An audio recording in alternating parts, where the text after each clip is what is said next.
Known as the Great War, or the War to End All Wars.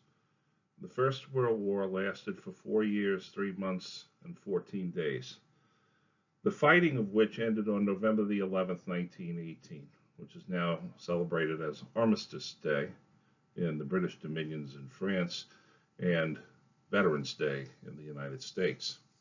More than 70 million military personnel were mobilized. There were an estimated 8.5 million combat deaths and another 13 million civilian deaths.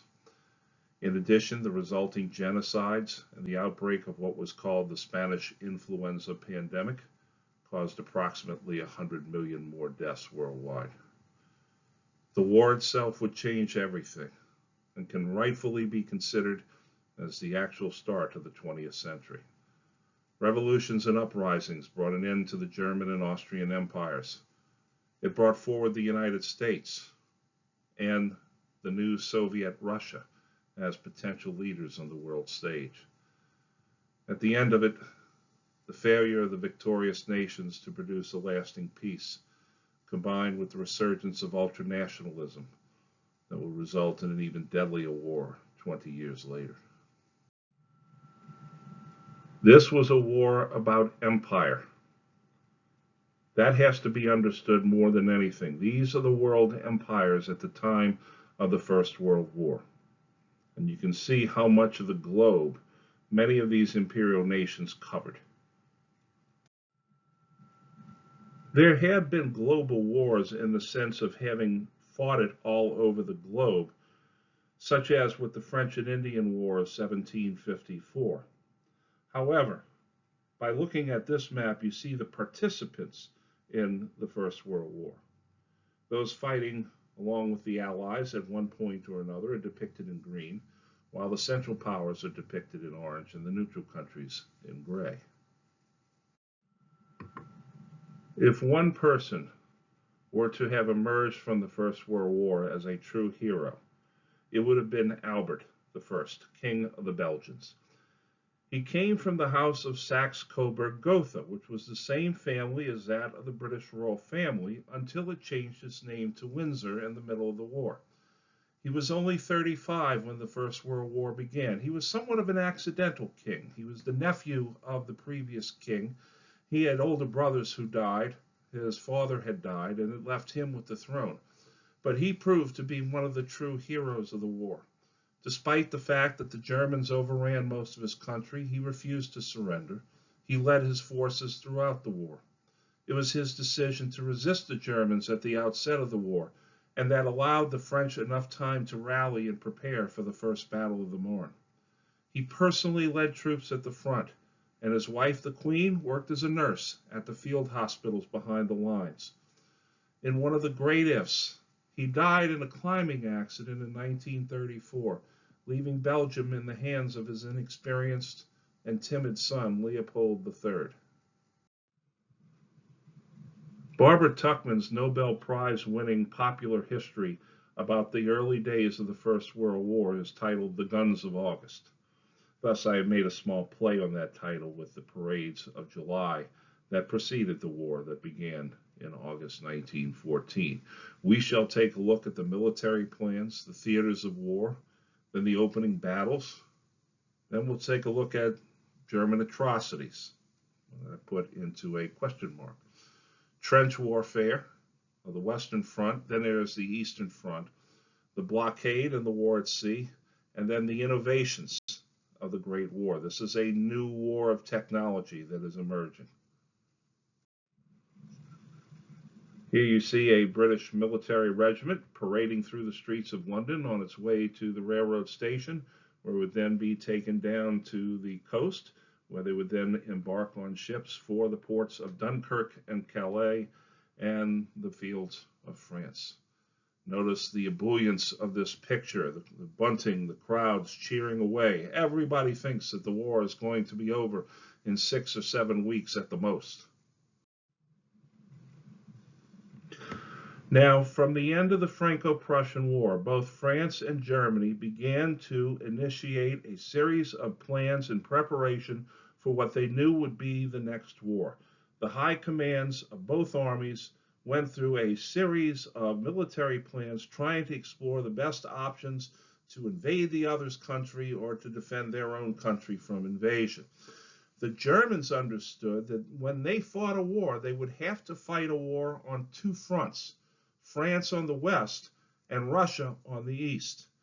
Russia was much bigger than France. Russia had many more soldiers than France. And so the Germans developed a strategy that was authored by German Chief of Staff Field Marshal Alfred von Schlieffen, and they called it the Schlieffen Plan. The plan called for the Germans to devote only 20% of their forces to hold the Russians at bay in the east. They would then deliver a quick, decisive blow against France by marching their armies through Belgium.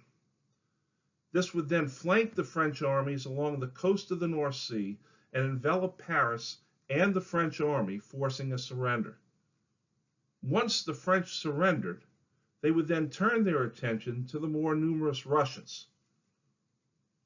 The French did not have such detailed plans. The French instead went through these series of plans that simply called for them to invade Germany. This Plan 17, which is what existed at the time of the First World War, called for the French to mobilize and then concentrate on the Franco-German border and push into Germany through the regions of Alsace and Lorraine.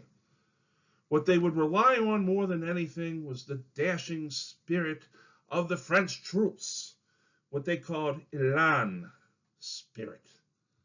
This would carry the day. So you see that the Germans are a lot more detail-oriented than the French.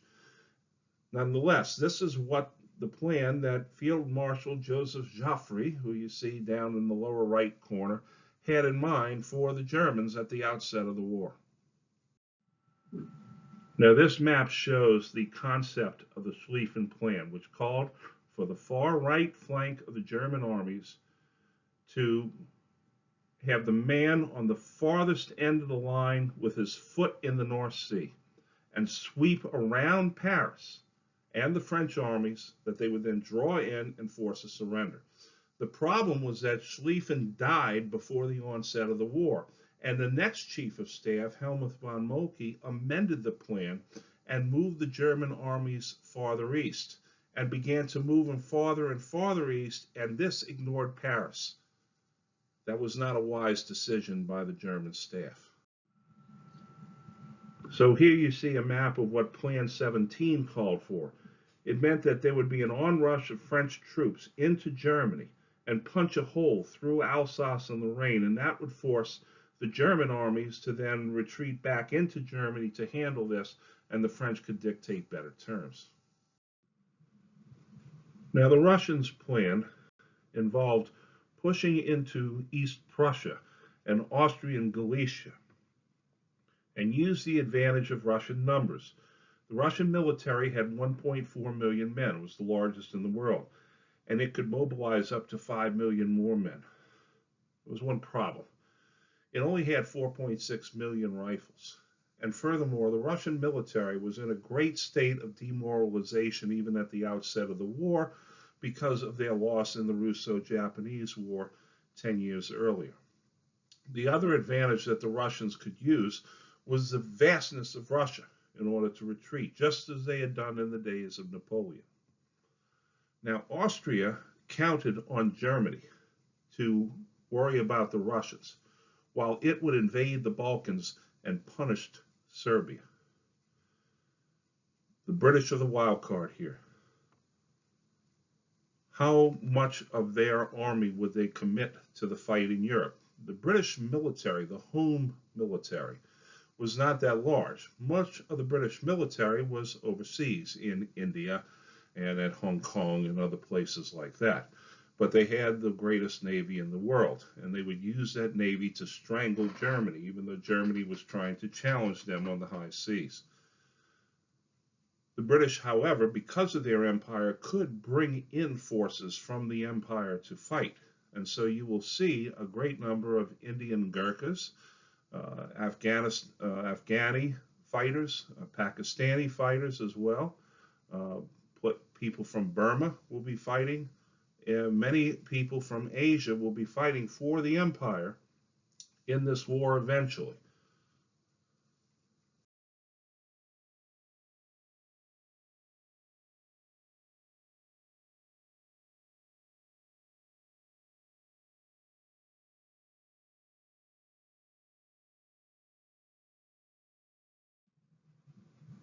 So let's encapsulate what the Central Powers, especially Germany, had in mind.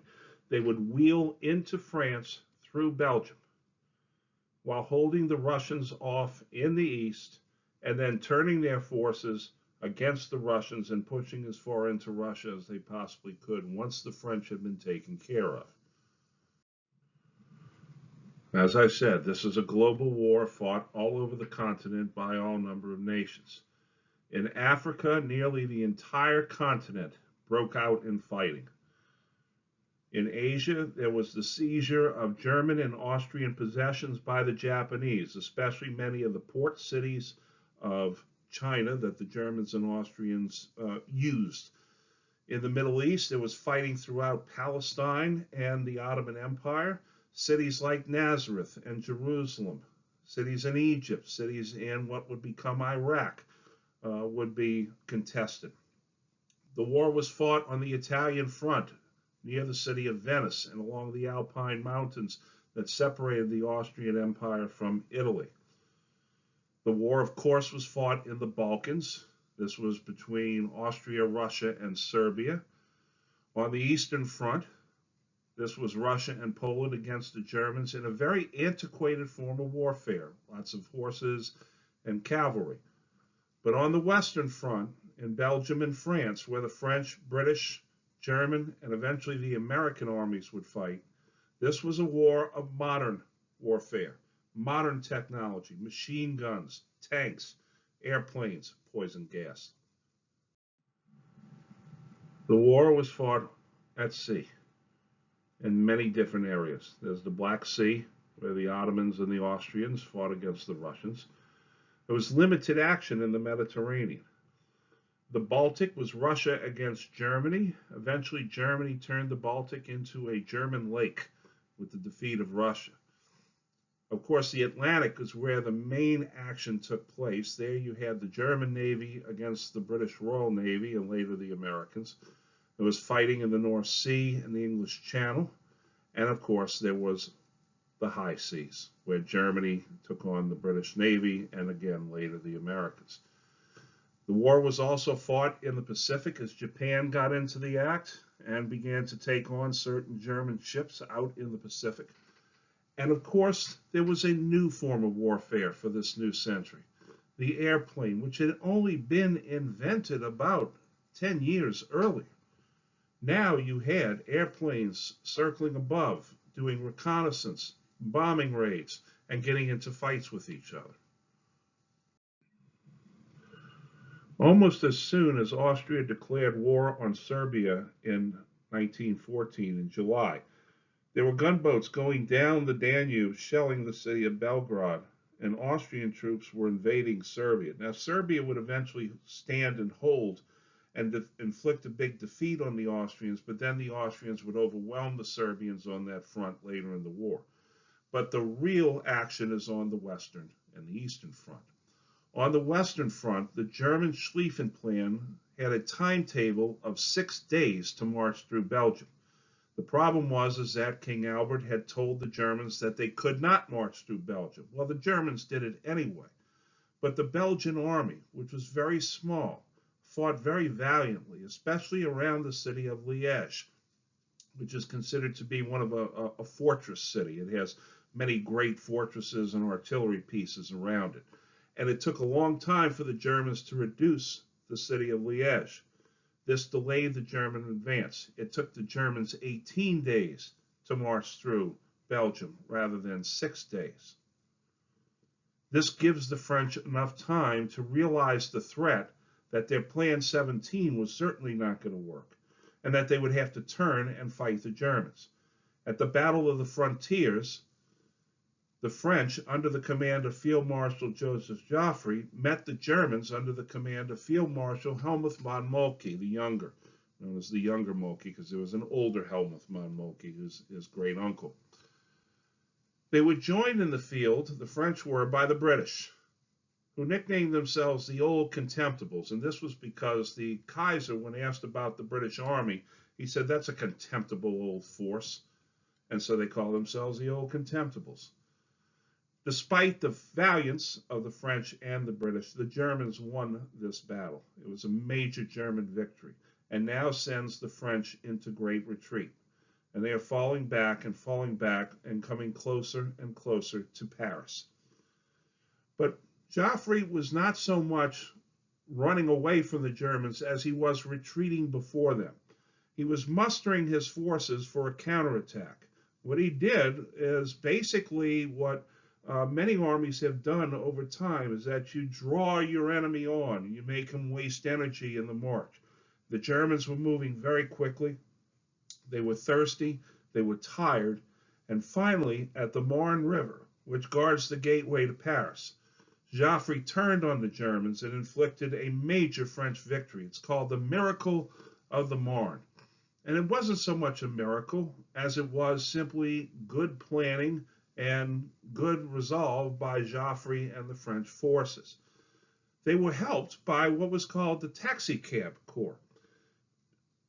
Soldiers from Paris had to be rushed to the front, but there were no military vehicles. So all the taxicab drivers put their cabs at the service of the military and took the soldiers via cab from Paris all the way out to the Marne River. The biggest problem here is that the Germans had abandoned some tenets of the Schlieffen Plan. Rather than envelop Paris, they turned east of Paris and left Paris alone, which was not a smart move because there was a strong army in Paris that could then counterattack against the flank of the Germans when they came down on Joffre. So here you see on this map the Marne River battle, the Allies in blue and the Germans in red, and there you see the shaded blue area around Paris. This was the effective counterattack that caught the Germans by surprise and inflicted a major defeat on the Germans.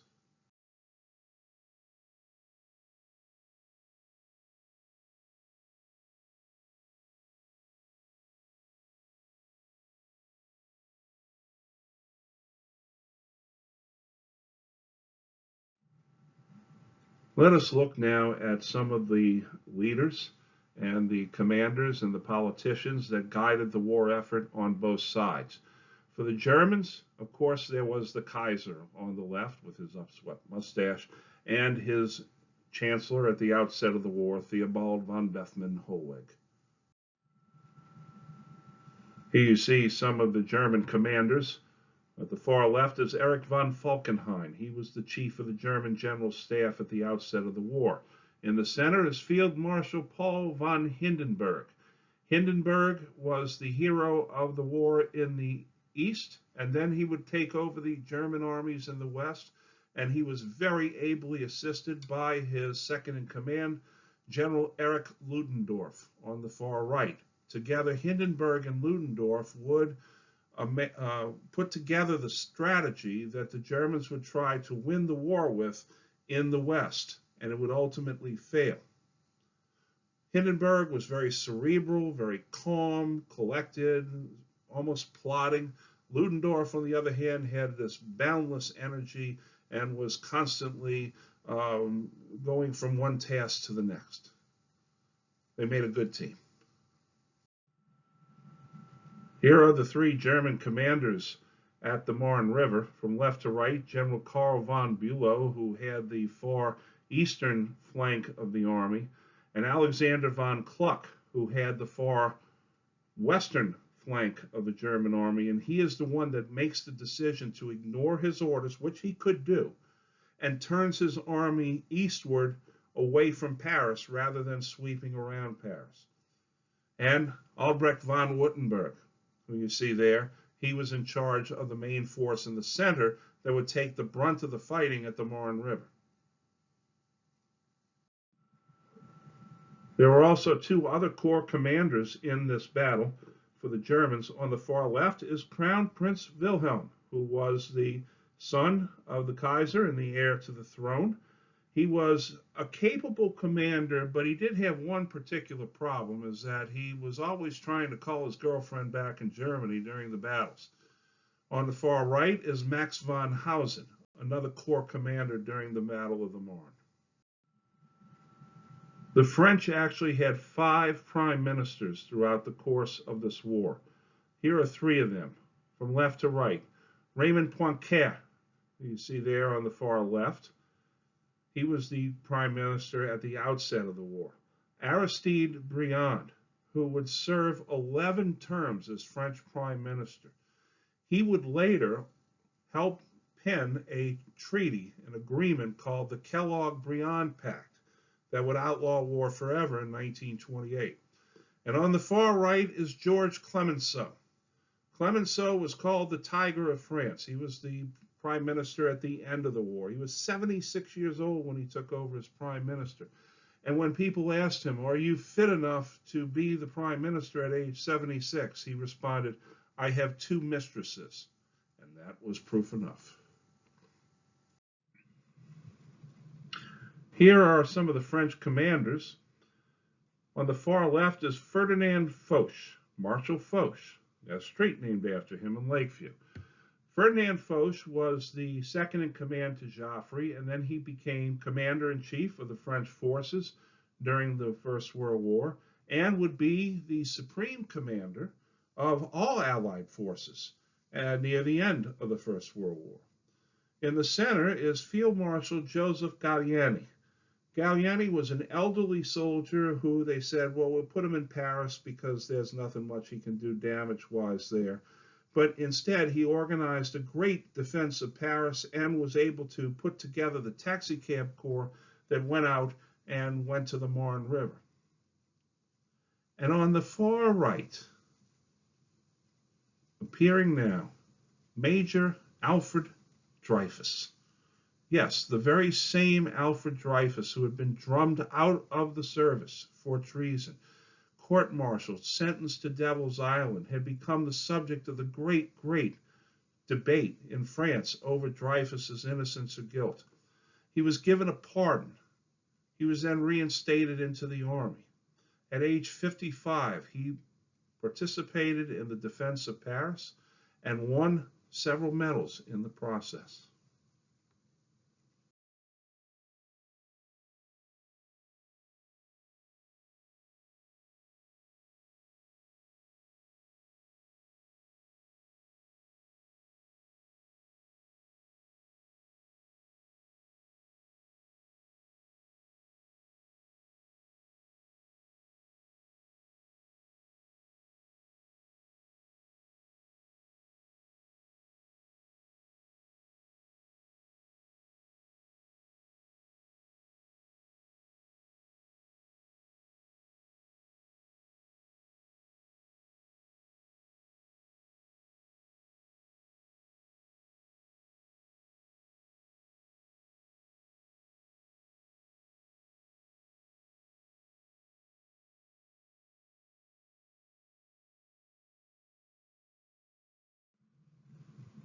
Here are the British leaders and commanders. On the far left, of course, is King George V, the younger son of King Edward.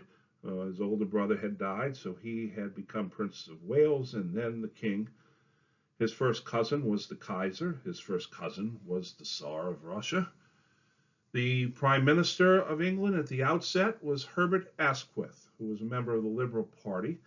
Asquith was the longest serving British Prime Minister until Margaret Thatcher in 1979. He was not considered to be a wartime consigliere, so to speak. He was not dynamic. He was more of an overseer. He's replaced eventually by David Lloyd George, the great Welshman, who then takes over the government, and he is the one that is going to see the British cause through to the very end. And it is he at Versailles that's going to say, I want to squeeze the Germans till the pips squeak. On the left is a rather interesting figure for the British, Field Marshal Sir John French. He was in command of the old Contemptibles at the outset of the war. They participated in the Battle of the Frontiers. He did not get along very well with his subordinates. He had been a hero of the Boer War, but he had something of a tarnished personal past. He nearly lost his career when he was cited in the divorce of another officer while in India in the early 1890s. That is, he slept with another man's wife. Um, he had lost a lot of money and so had to have money lended to him by one of his subordinates, Field Marshal Sir Douglas Haig, whom we'll see in just a minute. He was very fond of blaming officers for his mistakes. He did not have the command or the respect of his men under his command. Eventually, he's brought home and put in charge of the home force in Britain.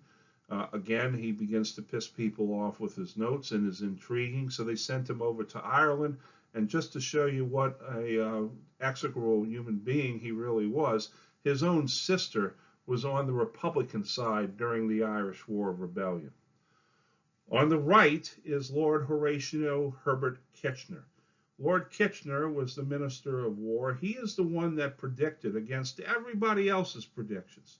He said that this is going to be a long, drawn-out war and that we need to devote our manufacturing to building more weapons and making more bullets and so forth. He was not well regarded either, but he was such a well-regarded soldier by the men that he had to be put into the British cabinet. Unfortunately for him, in 1916, his ship went down in the North Sea as he was going to Russia to visit the Kaiser, and he lost his life along with 700 British sailors. Field Marshal Sir Henry Wilson on the left was the liaison between the French and the British. A very capable commander. He was what you call Anglo-Irish, very much like the Duke of Wellington, born in Ireland, but he was British by birth. He was also in charge of being the liaison between the United States and Britain. Eventually, he would be brought home. He would be put in charge of Ireland after the war, and 2 IRA gunmen would murder him on his own doorstep. On the right is the great Scottish general, Field Marshal Sir Douglas Haig. He would be the commander-in-chief of the war for the British at the end of the war, and many said that he was a butcher, but he was actually a much better commander than people gave him credit for being. Well, of course, you know I was going to bring Winston Churchill in at some point. Winston Churchill served as First Lord of the Admiralty until the failed Gallipoli campaign in 1915 when he lost his job. He then went to serve with his old regiment at the Western Front, but then he was brought back to England and returned to the cabinet in 1916 to serve as Minister of Munitions because England was running short on bullets and shells, and he was just too capable. The Belgians put up quite a resistance to the Germans as they came through. Nonetheless, Germany overran 90% of Belgium. Because of this, many of the Belgians and the French exaggerated stories of German atrocities in Belgium. This was exaggerated for war propaganda. There were numerous instances of murdered Belgian citizens. This was in response to the what we'll call francs-tireurs. They're the irregular troops where citizens would actually take up arms against the Germans, and the Germans would shoot them. They say, "Oh, you shot a civilian." Well, he was pointing a gun at them. But there were 2 major events that really highlighted the fact that the Germans would be accused of atrocities. One, they burned the medieval library in the Belgian city of Louvain. The library had priceless scrolls from the days of Charlemagne. Then they entered the French city of Reims, and there is the cathedral where the kings of France had all been crowned. When you were crowned, you weren't crowned at Notre Dame in Paris. That's where Napoleon was crowned. The kings of France from the days of Clovis were consecrated in the cathedral of Reims, and the Germans burned it to the ground. Almost immediately, the Kaiser issued an order to the Germans, stop, right away. no more of that. I don't want to see any more accidental fires breaking out anywhere, because they are charging us with being a bunch of anti-civilization Huns. And of course, the Germans weren't that. This is not the Nazi army we're dealing with here. This is not the Wehrmacht. This is the German army of the Kaiser. But many on the Allied side still saw this as German aggression against culture. There is the burned out library of Louvain, where many priceless manuscripts were lost. And there is the burning of the cathedral at Reims.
With the defeat of the Germans at the Marne River, the now restored French army suddenly gathered its spirit and tried to flank around the Germans to the north and the west.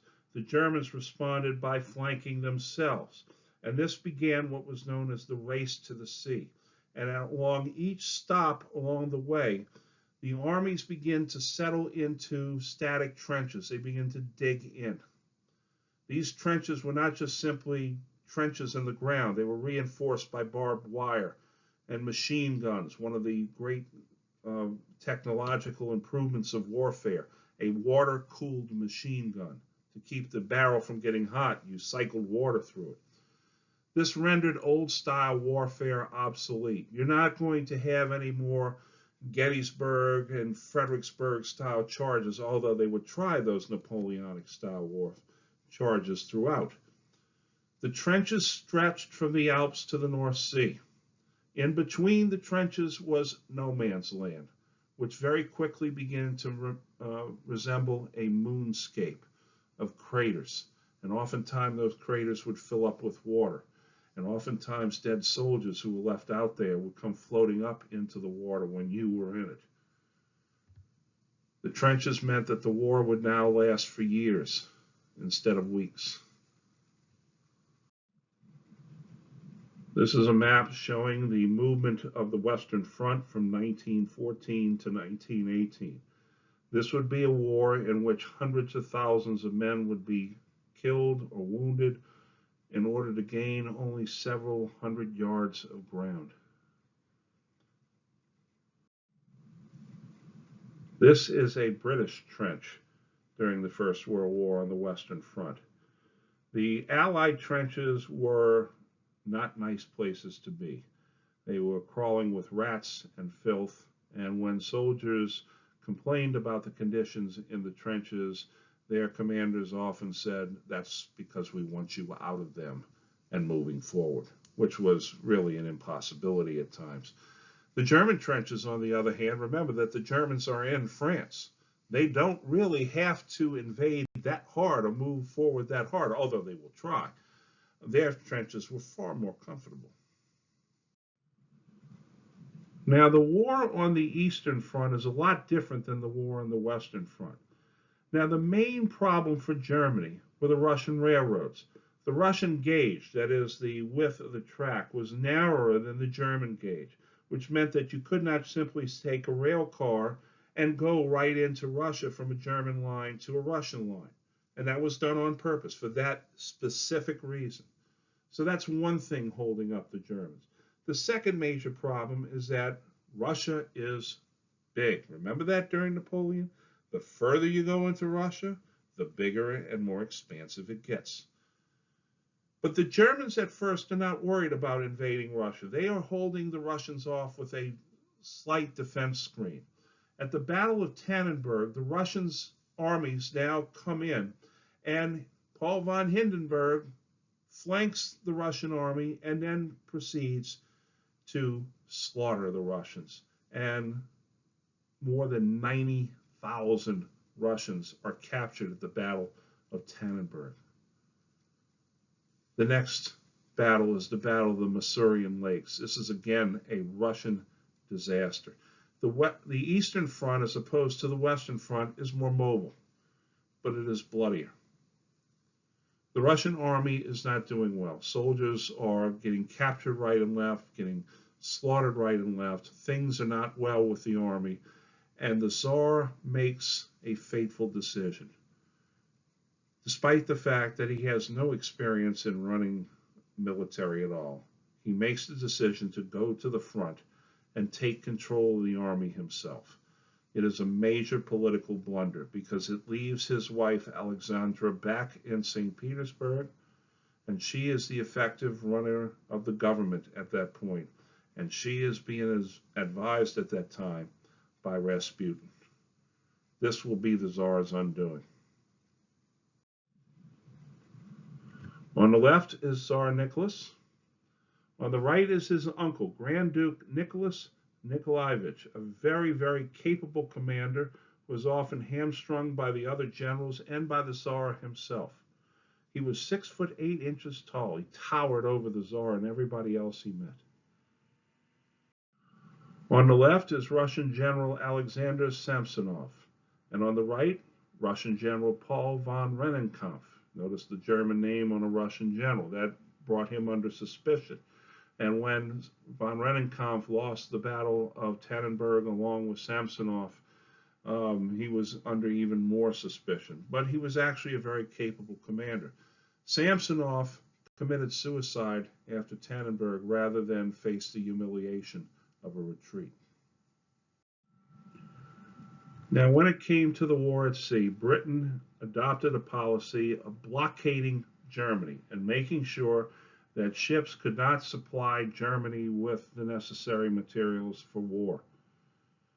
The Germans countered with what is known as U-boat warfare. This is one of the new technologies of the war, the Unterseeboot.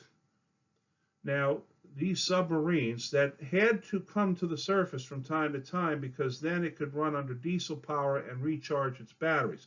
Couldn't run with diesel underwater, obviously. You need a tailpipe in order to do that. But these Unterseeboots would carry on two types of warfare.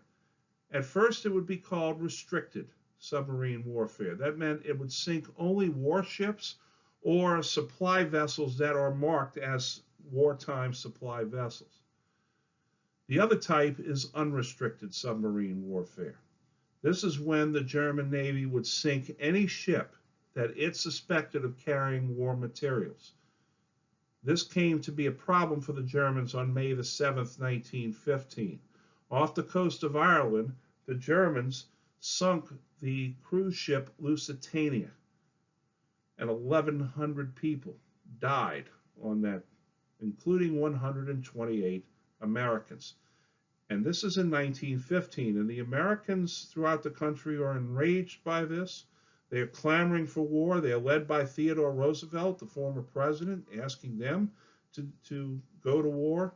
But President Wilson says there is such a thing as a nation being too proud to fight, and he's trying to hold off going to war in 1915. The last major battle in world history that took place between battleships was the Battle of Jutland, which is right off the coast of Denmark. Jutland is the peninsula of Denmark that sticks into the Baltic Sea. It was a strategic naval victory for Britain, and it maintained the blockade of the German coast. Now, when it came to the U-boats, and the U-boats were sinking far too much tonnage for the British to enjoy. Remember, Britain is an island nation. It has to supply itself through the sea. What do they do to cope with the U-boats? They put out what was called a convoy system, in which you pack the ships together in a convoy with a screen of destroyers, which are submarine hunters, circling around them in the ocean. And then if a wolf pack would come along, and a wolf pack was a group of German U-boats, the convoy would scatter and then have a reconnaissance point later on to meet a rendezvous point, to meet up later on. The Allies also used propaganda. They said this is yet another example of German barbarism against the Allied powers. Many people getting on American ships had on their ticket that make sure that if you get on an American ship or if you get on a British ship, you're aware of the fact that you might get your ass sunk out in the ocean. This map shows both the eastern and the western fronts, as well as the shield that was put around Great Britain and France by the Royal Navy, and the Battle of Jutland, you see up there, by Denmark.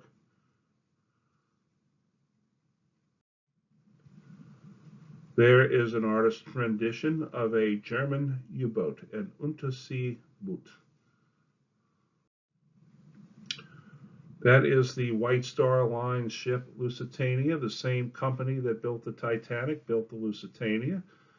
This was sunk by a U-boat off the coast of Ireland in 1915.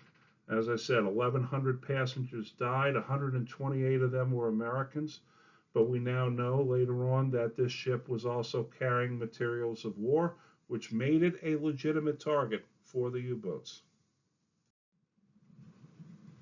I've already mentioned the U-boat, and I've already mentioned the water-cooled machine gun, but there were a number of innovations during the Great War, one of which was the tank. The tank was first employed by the British at the Somme. Then there was chemical warfare, poison gas, chlorine gas, and mustard gas, which made terrible blisters on the skin. We now have laws against using chemical weapons. Didn't have them back then. And of course, there is the airplane. Like I said, it was first used for aerial reconnaissance. The airplane gave some of the great battles and dogfights that were up in the sky above the front. The German ace was Manfred von Richthofen, known as the Red Baron. The U.S. flying ace was Eddie Rickenbacker.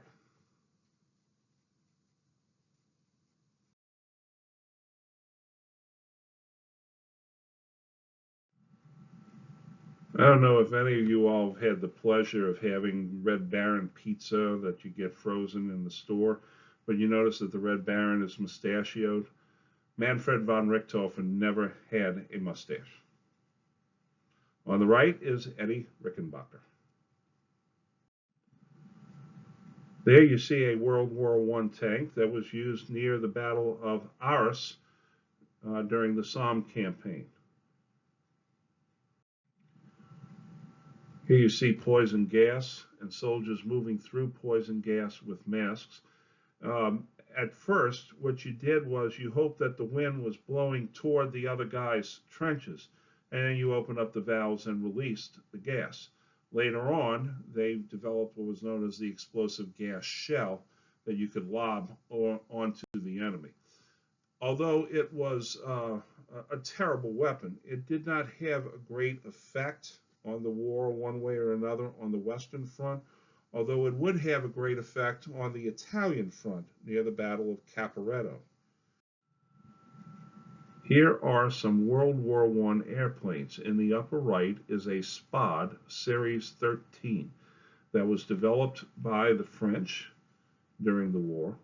On the lower left, you see posing next to his Fokker D6 fighter was another German ace. His name is Hermann Göring. We're going to get to him a little later in this course.